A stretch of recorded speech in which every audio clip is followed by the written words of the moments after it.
Quien nos acompaña en la mañana de hoy no necesita mucha presentación, un hombre luchador, sindicalista, al lado de los mejores intereses de los trabajadores en la República Dominicana. Me refiero a don Rafael Abreu, nuestro querido Pepe Abreu, nos acompaña en este diálogo urgente a quien damos la bienvenida. Don Pepe. Buenos días, Miñoso, ¿cómo está? Buenos días. Yo encantado de estar con ustedes en diálogo urgente porque este ha sido un nombre y un conjunto de comunicadores que nosotros hemos seguido siempre y que siempre nos han dado la oportunidad de que los trabajadores nos expresemos en sus espacios. Eso es muy importante para nosotros. Importante para todos, bienvenidos. Importante para todos los trabajadores, pues, es tener ese tipo de espacio donde los trabajadores encuentran en ustedes esa voz necesaria. Y esa voz sigue teniendo temas por los cuales seguir haciendo ese proceso de incidencia. Vamos a conversar en la mañana de hoy tema del Código Laboral, el tema de las ARS, el tema de una propuesta para la reforma fiscal. Pero empezando por el Código Laboral, ¿cómo está ese proceso entre el CONEP, entre ustedes y esa lucha de los temas que están ahí pendientes por discutir? Nosotros iniciamos el proceso de conversaciones, había una mediación del rector de INTE, que fue la persona electa para eso. Hubo una ruptura de esas conversaciones que hasta este momento se mantienen estancadas. Los empresarios nos han solicitado de nuevo que retornemos a la mesa de diálogo. Pero hay un tema que a nosotros nos impide ese retorno. Los empresarios quieren que nosotros aceptemos una modificación en una parte del código que para los trabajadores es esencial preservar. Se trata del tema de la cesantía, ¿no? Sí. ¿Sabes lo que significa eso? Porque el trabajador básicamente se apoya en ese elemento cuando la empresa le pone en fin al contrato, ¿verdad? El trabajador se apoya en las prestaciones laborales para aguantar un tiempo y luego buscar una nueva colocación. Entonces, los empresarios quieren que nosotros eliminemos ese aspecto de la cesantía. Según ellos, para crear una especie como de fondo y que el trabajador acuda a ese fondo y que sea ese fondo quien compense al trabajador. Pero de lo que se trata, de lo que está hablando don Pepe, es de que se ha planteado la posibilidad de que en la República Dominicana, después que usted tiene tanto X, Y años laborando en una entidad privada, yo no sé a quién le ha surgido la idea de que estos derechos adquiridos por los trabajadores se pierdan. Es decir, de eso es que se trata, don Pepe, de que se ha querido o se ha vendido la idea de que no, mira, culminamos este contrato, tú pierdes esos años que tú me brindaste y yo no tengo responsabilidad. Tú no tienes responsabilidad porque tú vas a un fondo, ¿entiendes? A un fondo, que ese fondo supuestamente va a compensarte durante el tiempo que tú estés desempleado por un periodo determinado, un tiempo límite. Entonces, Miñoso, uno dice, ¿cómo tú cambias la cesantía que está establecida en el código a partir de 1992, que se hizo esa modificación? Y que es el único ahorro de mucha gente. Exacto, y van por algo a trato, tú ves, que tú no tienes seguridad de que eso está en algún lugar, de cómo se va a nutrir ese fondo, ¿entiendes? De dónde se nutre ese fondo, quién lo nutre, el gobierno. O sea, el gobierno va a tener fondos para nutrir eso. Pero ¿cuál es la propuesta? ¿Por qué tiempo, por ejemplo, por qué tiempo Víctor va a poder vivir de ese fondo? Entonces ellos le dicen a Víctor, no, tú vas a tener eso por 18 meses, vamos a suponer, 18 meses. Va a ir en escala descendente a medida que el tiempo pase. Eso se hace, Miñoso. Claro, pero se hace en los países de Europa, se hace en los países de Europa, se hace en Estados Unidos, que son países desarrollados. Y donde tienen otras cosas ¿tú entiendes? Sólido, donde hay otra cosa que se garantizan, donde los mismos fondos ayudan a colocar a la gente, donde tú no duras mucho tiempo sin emplearte, ¿me entiendes? Porque por lo general hay fuentes de trabajo que permiten que la movilidad laboral no sea tan prolongada en la persona, que la persona pueda recolocarse en el mercado de trabajo con cierta rapidez. Pero el dilema solamente está, don Pepe, en la parte de la cesantía No hay otro. o no hay una compensación entre lo que ustedes piden de salario? ¿Cuál es el conjunto? Esa es la más grande, pero hay otra. Y es importante la pregunta porque muchas veces la gente cree que solo es el tema de la cesantía. Ellos también nos han dicho, Miñoso, es bueno aprovechar tu pregunta para decir eso, que supuestamente a ellos lo que le impide aumentar el salario es que exista la cesantía. Entonces, ellos nos dicen, elimínenos la cesantía, que nosotros entonces le vamos a aumentar el salario. ¿Tú ves? O sea, te usan como presión el hecho de que los salarios son bajos porque ustedes tienen cesantía. Elimínenme eso a cambio de esto. Y ahí, tú sabes, viene también una contradicción. Pero recuerda que también ellos nos han planteado a nosotros subir los horarios de 44 horas semanales, que se trabaja ahora en el Código de 92, a 48 horas. El objetivo de eso es eliminar, como ustedes saben, la compensación en día feriado, eliminar las extras. Tú sabes que las extras se pagan con un 35% más, eliminarla también. Y entonces nosotros consideramos que eso es un retroceso, ¿te entiendes? Porque las extras es un contenido ganado en mucho tiempo. Ellos además nos han pedido el tema de los contratos, que los contratos tengan una fecha de inicio distinta a como es hoy. En el código actual, el contrato inicia cuando la persona entra al trabajo. El tema del periodo probatorio, que también quieren aumentar. Exacto, Iván. Usted entró a trabajo hoy, ¿entiende? En enero, pan. Usted no tiene periodo probatorio. Usted entró, si usted dura un año, se reconoce a partir de la fecha de entrada. Entonces, ellos dicen que debe reconocerse 3 meses después. ¿Tú ves? Pero eso es lo que se hace ahora. No, porque el periodo probatorio ahora se reconoce, ellos no quieren reconocer el periodo probatorio para fines de liquidación al final, sino que los 3 primeros meses a ti te van a liquidar, los 3 primeros meses a ti no te cuentan. Tú no tienes compensación. Entonces, ¿qué traería eso? Que cuando tú vayas a cumplir los 3 meses te saco y meto otro, te saco y te contrato a ti mismo ahí. Te saco o te liquido, pero solo parto de 7 meses en lugar de un año. Ustedes habían elegido, perdón, Víctor, que no quiero que se me vaya esa pregunta, un interlocutor. Ustedes habían elegido como la parte de ustedes al ex vicepresidente de la República, don Rafael Alburquerque. Sí, sí. ¿En qué paró esa parte? Porque tengo entendido que hay sectores que se opusieron a eso. Mira, Rafael Alburquerque hizo un magnífico aporte.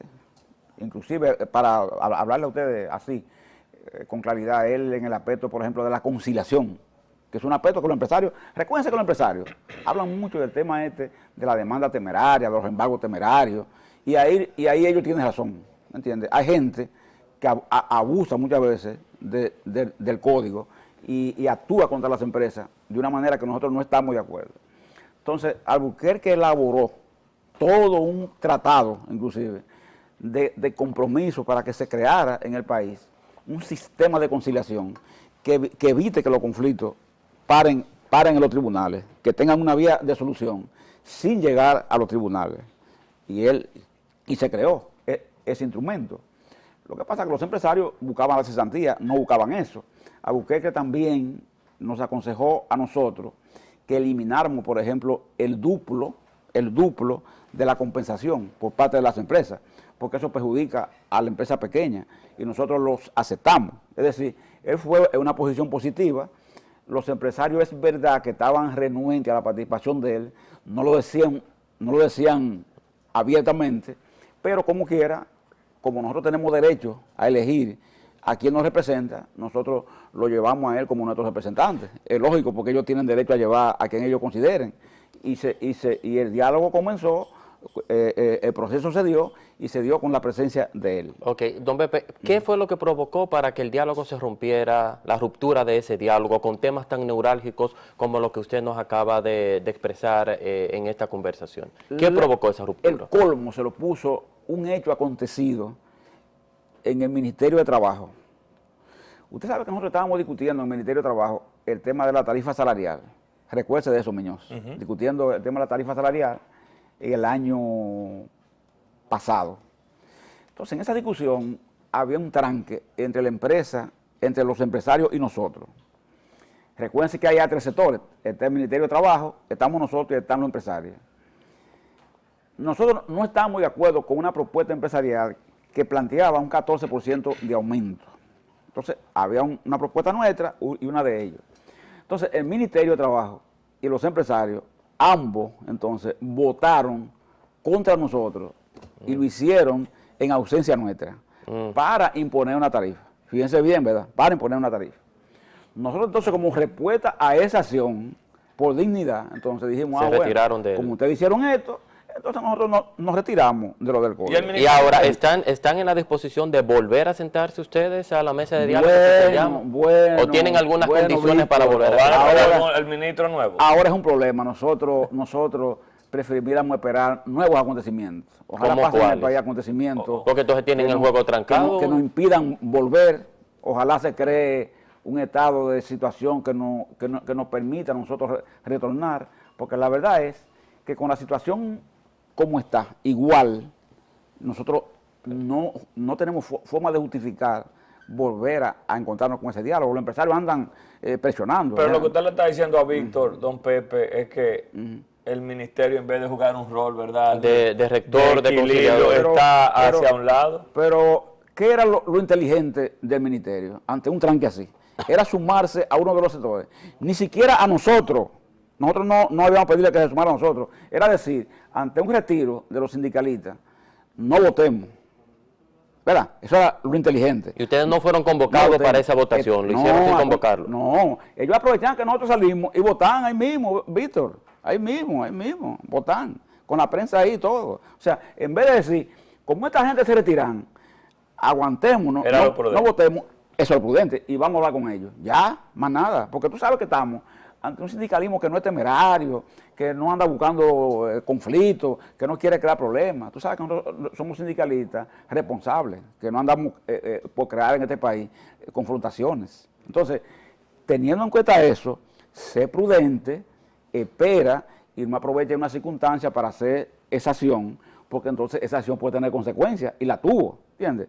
¿Cuál fue la consecuencia entonces? Una rotura de un diálogo que, como del código, iba por un camino que, aunque con divergencia, se aproximaba a algunos acuerdos. Y la posición de del nuevo director de salarios no vino con otra temática. Félix Hidalgo, que es el nuevo director de trabajo, él francamente, a decir así, en ese momento, se dejó prácticamente apabullar. Yo pienso que ahí también la ministra desempeñó un rol que no fue el adecuado. Doña Marixa. Sí, así es. No fue adecuado, no lo fue, porque no jugó el papel que le correspondía jugar. Don Pepe, hemos visto denuncias en estos días también, ya pasando a otro ámbito de la seguridad social, donde supuestamente no se reportan las retenciones. ¿Cuál es la realidad? Los empleados están siendo reportados. Hagan una panorámica de lo que está pasando con la parte de las retenciones, tanto para el salud como para pensiones de parte de los empresarios. Nosotros aprovechamos para decirle a ustedes que nosotros vamos a proponer al presidente Medina que en su segundo periodo someta la ley de seguridad social a una modificación. Esa ley necesariamente hay que hacer una reestructuración de ella, hay que cambiarla, hay que hacerle ajustes, porque la verdad es que no puede seguir siendo lo que es. Si uno analiza, por ejemplo, en salud, lo que la ley ha sido, se da cuenta que no ha llenado la expectativa. Ha creado nuevas inequidades, ha habido determinados avances, pero los avances han sido tímidos, y nosotros consideramos que una ley así amerita una revisión. ¿Cuáles son puntualmente esos ajustes que usted entiende que es necesario hacerle a esa legislatura? Víctor, analice por ejemplo esto. Esta ley establece que tú tienes que tener una limitación según tipo de enfermedad. Tiene lo que ellos llaman una enfermedad catastrófica, eso tiene un monto, 1 millón, se dice. Agotado ese millón, se cierra tu posibilidad de seguirte atendiendo. Dios mío. Alguien dice, ¿verdad, Miñoz? Tiene precio como la vida, sí, tiene un precio, la vida tiene un costo, puede tener un costo tan tangente, tan específico así. ¿Dónde va esa persona cuando le llegue esa situación? Tiene que empeñar lo que tiene, vender lo que tiene, si tiene algo, Su propuesta es de que ese tope se aumente. o va a cargo del Estado. Ah, ok. Que no haya tope, que no Ok. haya tope. que no haya tope. No hay tope. A veces tú tienes decisiones dolorosas, Víctor. A veces hay un momento que se llega, tú tienes un familiar que no hay nada que hacer con él, va a morir. Y se llega un momento que se dice, bueno, ya aquí no se puede seguir invirtiendo, porque esta persona va a morir como quiera. Y muere. ¿Tú comprendes lo que es? Bueno, esa es otra cosa ya.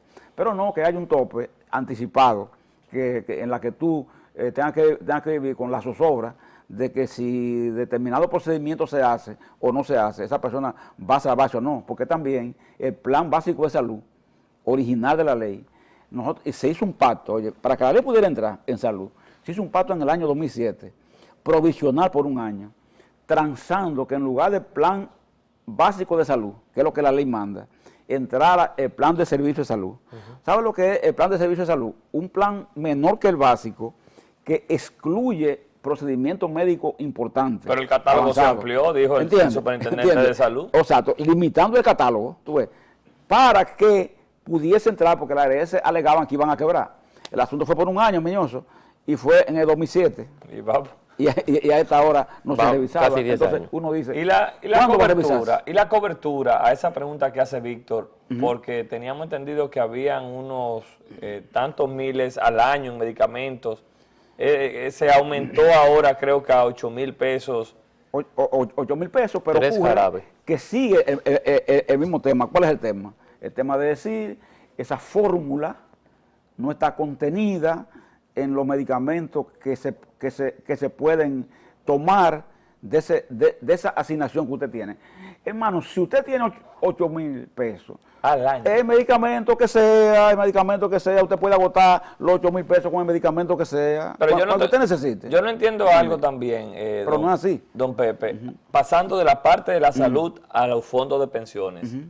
Se supone que uno trabaja, aporta a su AFP un tiempo para poder tener un retiro digno. Ahora, ¿qué va a pasar con ese dinero que ustedes han aportado? Porque la mayoría de salarios no permiten tener las cuotas necesarias para un retiro digno.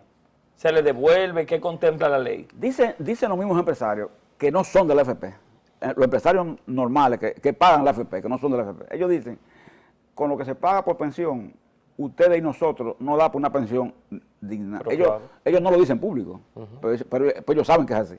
Entonces, nosotros decimos, si nosotros sabemos que eso es así, Miñoso, y sabemos que en el año 2028 comenzarán a ver los primeros pensionados de este sistema nuevo, los jóvenes de hoy, así como Víctor y Miñoso, y gente así, comenzarán a ver ese sistema de pensiones en el año 2028. Tan rápido, no, yo pero a trabajar un poquito más. En el año 2028. Oye, entonces, ya se ha visto que las pensiones entonces van a ser pírricas, no van a tener sentido. Yo te oí, Miñoso, decir, el PLD no tiene excusa para tales cosas. Yo te oí decir eso ahí mismo. No tiene excusa para tales cosas, debe hacer tal cosa, tal. Yo le digo al presidente Medina, no hay excusa para que el PLD no ponga en revisión la ley, porque si tú sabes que en el año 2028 el resultado de las pensiones va a ser que una gran cantidad de cotizantes lo que le van a decir es, mire, su aporte no dio por una pensión. ¿Y esos cuartos? ¿Tú entiendes? Mire, su aporte no dio por una pensión, Miñoso. A usted lo que le vamos a hacer es devolverle lo que usted, por ejemplo, aportó, pero devolvérselo sin intereses. Tenga, mire, esto fue lo que usted aportó. ¿Los intereses para la AFP? Eso no es seguridad social, porque eso no es protección. Eso es coger a una gente y devolverle unos cheles que lo gasta, ¿verdad? Porque eso es lo que más fácil se gasta. Y se queda entonces desprotegido. ¿Y donde quién va esa persona entonces a una pensión? Al Estado. Entonces tiene el Estado que resolver ese problema. A otro le dice, usted va a tener una pensión, pero una pensión mínima, que a lo mejor va a ser un retorno de un 30% del salario que usted tenía cuando era activo.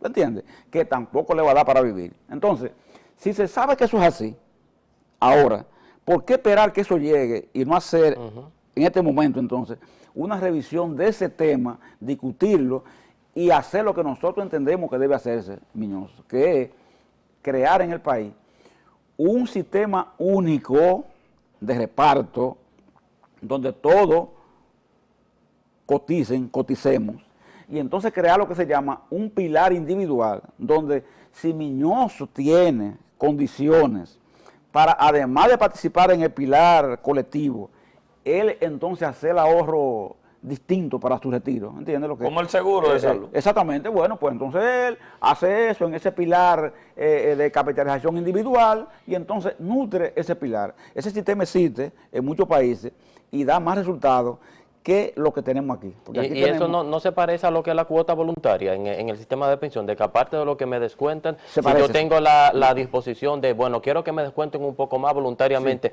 pero eso existe, es como el mismo modelo, Pepe, ¿qué de diferente tiene? Se parece, pero el tema es que el obligatorio es el pilar primero, el colectivo, tú ves, en este caso. El otro es voluntario. No te impone el voluntario como de capitalización individual, como es en el sistema nuestro actual. Que de capitalización individual es el obligatorio, ¿entiendes? Tú tienes que ser de ese sistema por obligación, si está en el nuevo modelo, ¿me entiendes? Tú no puedes escoger otro. Entonces, en este caso, ponemos el colectivo como obligatorio y el individual es que lo ponemos entonces como voluntario. Don Pepe, pero hablando ya en términos reales, usted encabezando un grupo de sindicalistas apoyaron al presidente Medina para que continuara gobernando la República Dominicana. ¿No le plantearon dentro del portafolio de sus peticiones o de sus acuerdos esto que ustedes están planteando? Y si fue así, ¿cuál fue la respuesta? Esos temas todos estuvieron contenidos en nuestra propuesta. Él vio el contenido de esa propuesta que nosotros presentamos, dijo que parte de ella iba a ser incluida en el programa de gobierno que él iba a dar a conocer al país. Efectivamente, en el programa de gobierno hay algunos de los contenidos que nosotros planteamos, de los planteamientos que nosotros hicimos, y nosotros, por supuesto, en base a eso, vamos a reclamar, ¿verdad?, eso que él hizo parte ¿Y cómo? ¿Cuáles medidas van a tomar? Bueno, ¿cómo lo harán? Nosotros primeramente lo vamos a hacer tratando de hablar con él, ¿verdad? Porque fue una gente que, como dice, ¿verdad?, nosotros le dimos un apoyo. Si no hay entonces una actitud de responder, entonces ya uno tiene que ir por un método de presión, porque lamentablemente, Miñoso, aquí uno muchas veces apoya a un político determinado y no necesariamente se corresponde con el apoyo que uno le da después que están instalados en el poder. Muchas veces actúan de otro modo, no responden así. Uno espera que en este caso no pase eso, ¿verdad?, que el presidente actúe distinto y que parte de esos puntos que nosotros planteamos y que él inclusive trasladó a su programa de gobierno, lo contempló, algunos modificándolo, bueno, lo reconozca y comience a aplicarlo, para no tener que caer en el terreno de la protesta, porque en nuestro caso el interés fundamental no es ese.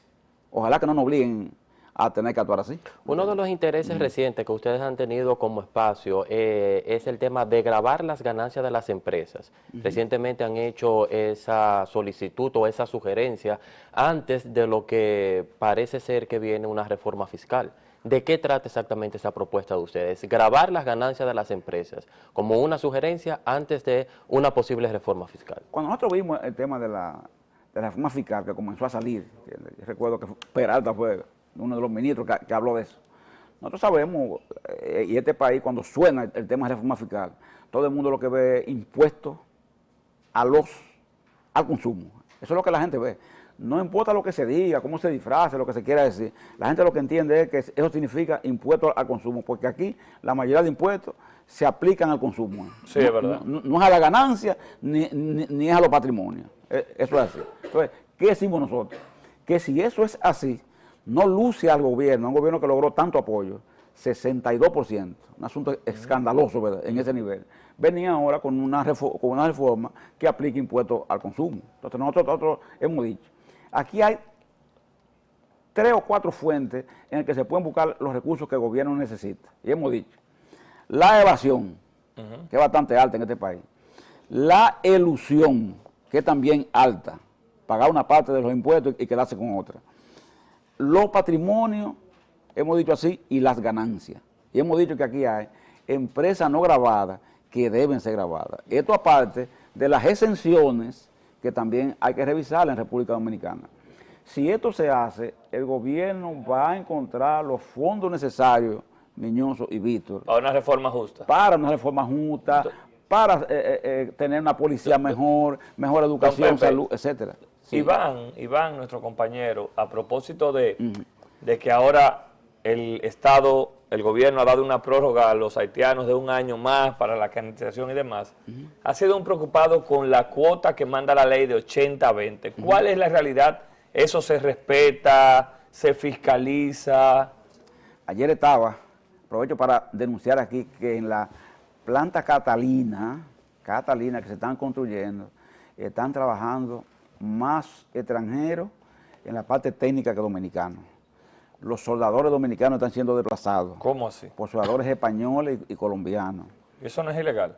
Ilegal, se está haciendo así. Bueno, pero si están pagando sus impuestos. Pedimos al Ministerio de Trabajo No, que la ley es clara. una investigación. No, claro, con el tema del porciento. Es claro, lo están haciendo en la reparación de la planta de los minas. Pero también. me dicen que en los hoteles está pasando lo mismo Trabajadores también. españoles, más que dominicanos. En los hoteles, Mucama, hasta Mucama, Mozo, etcétera, etcétera, haciendo el trabajo de los dominicanos. Creo que ahí se amerita una investigación, una inspección exhaustiva de parte del Ministerio de Trabajo por esto. A nosotros no nos gusta, esto es desagradable, desagradable, muy desagradable, porque uno no quisiera que a ningún trabajador se le persiga. Y si un trabajador viene aquí, es porque en su país hay dificultad. Ahora, cuando nosotros vamos a un país, a cualquiera que sea, mira, en estos días había un grupo de dominicanos, que nosotros tenemos una asociación de soldadores que son afiliados nuestros, y fueron a Aruba a hacer un trabajo. Y usted sabe cuándo le dieron entrada a ellos en Aruba para que trabajaran, cuando se demostró que en Aruba no había una persona en capacidad de hacer trabajo que ellos iban a hacer. Se publicó primero en un periódico de circulación nacional. Se necesitan soldadores arubianos. No apareció nadie. Entonces se les dio el empleo a los dominicanos. ¿Entiendes? Aquí no. Aquí la gente llega, ¿entiendes lo que? Consigue, a veces entran como turistas, ¿entiendes? De cualquier modo, y consiguen instalarse y se quedan aquí sin que nadie... ¿Qué medidas ven ustedes que son necesarios ajustar o tener para prevenir el que eso siga sucediendo? Bueno, nosotros pensamos que si se cumple con la ley, tal y como ustedes dicen, del 80-20, de que francamente no pueda llegar Pepe Abreu aquí y decir que está trabajando, que llegó a un sitio y está trabajando, y que en el ministerio, porque esa gente tiene que figurar inclusive, para tú tener un trabajador extranjero, tienes que tenerlo registrado en el Ministerio de Trabajo. O sea, tienes que tener registrado y tener una autorización. Entonces, si ese trabajador no está registrado en el Departamento de Trabajo, la empresa que lo contrató, que lo tiene elaborando, sufre consecuencias de multa por esa acción. Pero ¿qué es lo que pasa aquí? Que en la historia casi no ha habido consecuencias de multa para una empresa que trae trabajadores, no hay precedente, en ese nivel. Yo creo que no hay precedente. No hay precedente. Nosotros lo intentamos con unos chinos que trajeron ahí hacia una planta en San Cristóbal, que lo metieron dentro a los chinos, y los chinos no salían, haciendo una fábrica de cemento que se hizo ahí, no salían dentro ahí, trabajando, y lo sometimos y bregamos. 1 millón de pesos fue la multa que le pusieron a la empresa. Lógicamente, eso para la empresa no significó nada. Pepe, ¿entiendes? Finalmente, porque el tiempo en televisión apremia, ¿qué ustedes consideran como un salario justo